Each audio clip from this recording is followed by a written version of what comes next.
This is the elevator at the southcom building in Mississagua, Ontario. It's my first elevator of GAL fixtures.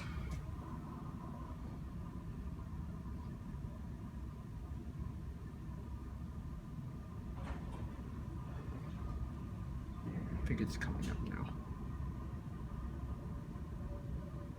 Yep, I hear the motor.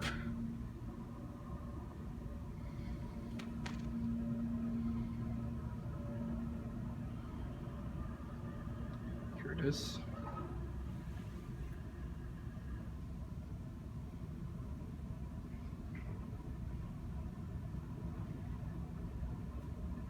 I'll cut some of this wait time.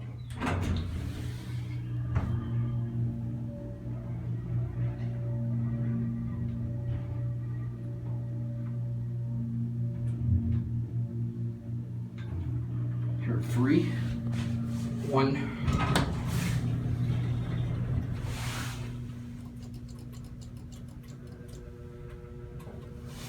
That door is taking long to open up.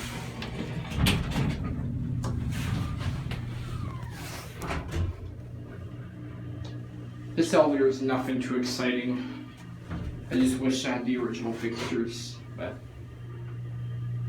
capacity on this elevator is 907 kilograms. And we're gonna end it inside the elevator. That's it.